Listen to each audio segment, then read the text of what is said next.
Hello friends, welcome to my channel. நான் இன்றைக்கி பூரிக்கான ஒரு சைட் டிஷ் தான் பண்ண போகிறேன்.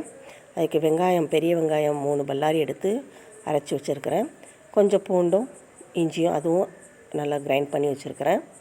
அதுக்கப்புறம் பார்த்திங்கன்னா 3 தக்காளி அதுவும் நல்லா மிக்சியில் போட்டு அடித்து வச்சுருக்கிறேன். இது ரொம்ப சிம்பிளாக பண்ணிடலாம். ஒரு தவாவில் கொஞ்சம் பட்டர் போட்டுட்டு அதில் கிராம்பு, ஏலக்காய், பட்டை இதெல்லாம் போட்டு கொஞ்சம் ஃப்ரை பண்ணி எடுத்துக்கிறேன். அதில் 3 மிளகாய் அதுவும் கீறி போட்டிருக்கிறேன்.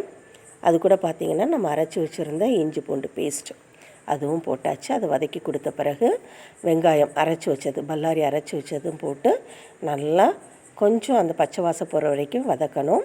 அதுக்கப்புறம் பார்த்திங்கன்னா தக்காளியும் போட்டு வதக்கணும். அது கூட நம்ம என்ன போட போகிறோன்னா மஞ்சத்தூள் 1/2 ஸ்பூன், அதுக்கப்புறம் மல்லித்தூள் 1 ஸ்பூன்,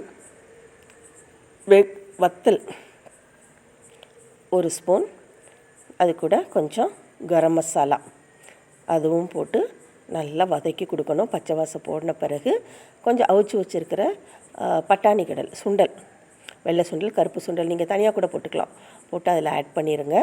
அதுக்கப்புறம் பார்த்திங்கன்னா 2 உருளைக்கிழங்கு வேக வச்சு மசிச்சு வச்சுருக்கிறேன். அதையும் அதோடு மிக்ஸ் பண்ணிக்கிறேன். கொஞ்சம் தேவையான அளவு உப்பு போட்டுக்கிறேன். அதுக்கப்புறம் பார்த்திங்கன்னா கொஞ்சம் தண்ணி விடணும்.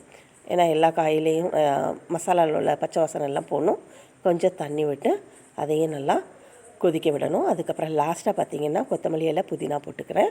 கொஞ்சம் பட்டர் போட்டுக்கிறேங்க. அவ்வளோதான், நம்மளோட நல்ல மணமான பூரிக்கான சைட் டிஷ் ரெடி ஆகிட்டு. இது நான் பூரியோடு வச்சு சர்வ் பண்ணும்போது ரொம்ப டேஸ்ட்டாக இருந்தது. நீங்களும் ட்ரை பண்ணி பாருங்கள். ரொம்ப சிம்பிளாக இருக்கும், ஈஸியாக பண்ணிடலாம். Thank you friends.